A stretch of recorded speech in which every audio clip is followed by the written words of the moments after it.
Most mortgages last 30 years. The new proposal being talked about lasts 50 years. That means a mortgage could outlive you, your career, maybe even your knees, right? All right, so here's the pitch. It's simple.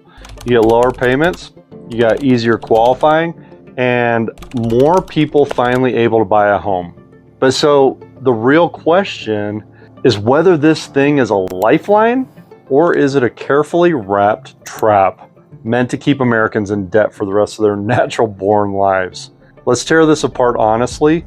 I want to use real math, real consequences, and a clear path for people over 40 trying to make smart decisions about a mortgage without getting crushed. So why does the 50-year mortgage exist in the first place? The 50-year mortgage, it's not magic, right? It's political. It's a Band-Aid on a housing market that's become unaffordable for regular working Americans. Prices are high, wages are still lagging behind. Supply, that's just a joke, all right? And every election season is turning housing into a theater. A longer loan lowers the monthly payment. It's making homeownership look more affordable, but this doesn't fix the cost of housing. It stretches your debt like a piece of stale bubblegum until the banks can squeeze every drop of interest out of you. So let's look at the pros. This is all the good stuff that they want you to see. So here's the honest to God truth, all right? Your monthly payments actually do drop, and that helps. It can get renters into homes. It can ease the pressure on families with tight incomes. It can allow Gen X buyers to finally buy after decades of financial resets, layoffs, or some of life's curveballs. It can unlock, or rather, it can lock a payment in before inflation eats your paycheck alive. And if you're disciplined, you can actually use the lower payments to invest in a rental. You can build income, you can stabilize your life. Used correctly, the 50-year mortgage is a tool. It's not a trap. Here's the cons of the 50-year mortgage. This is the part that they hope you ignore. The price of that lower payment is brutal. You're gonna pay more interest over the life of that loan. You're gonna pay down and earn less equity with that longer debt, all right? A payoff date is gonna be somewhere in your 80s or 90s if you're starting out around 40, okay? If you stay in the loan long-term, you're gonna pay 2 to 3 times the cost of the house. And if the life forces you to sell earlier, maybe marriage problems, a divorce, job loss, health issues, your equity might be so thin that you walk away just pennies on the dollar. Guys, this is how people get financially stuck even while owning a home. Does the 50-year mortgage fit a 15-year philosophy that Dave Ramsey teaches? Ramsey would break into a sweat or have a heart attack just hearing the phrase 50-year mortgage. I can see him. 50 years? Are you kidding me? That's just stupid, right? You can hear him.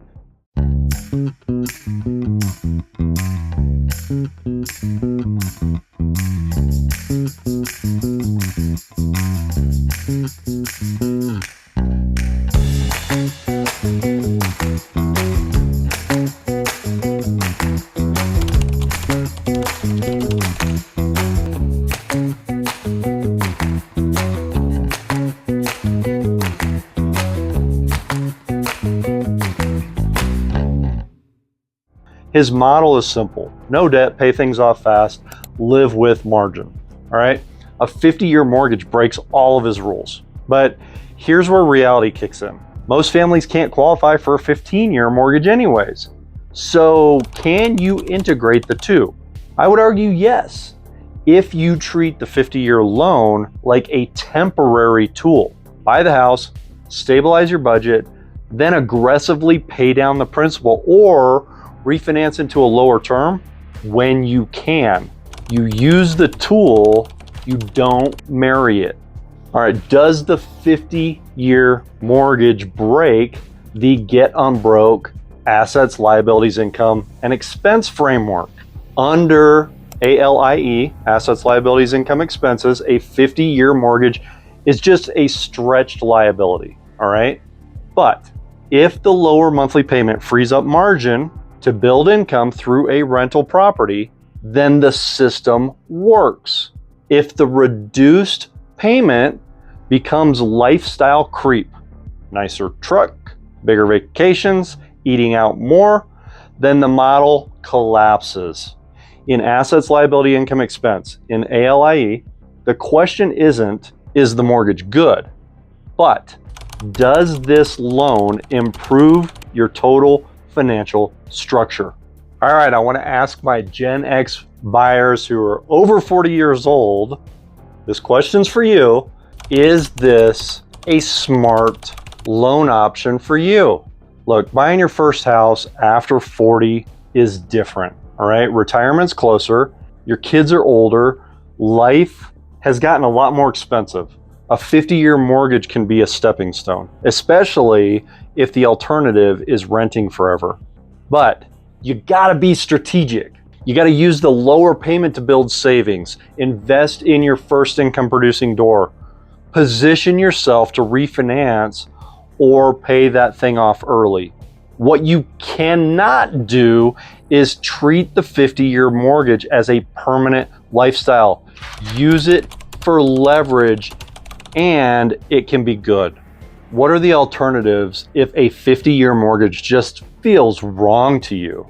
Look, guys, there are smarter ways to finance a home, okay? You can use 2-1 interest rate buy downs. You could do a 40-year FHA loan modification. You can buy a smaller starter home. You can house hack. You can buy a duplex and rent out the other side. DSCR loans could be a good tool for your first investment property. Guys, look, here's the thing. A 50-year mortgage shouldn't be your automatic choice. It's just one of the many tools that are available to you.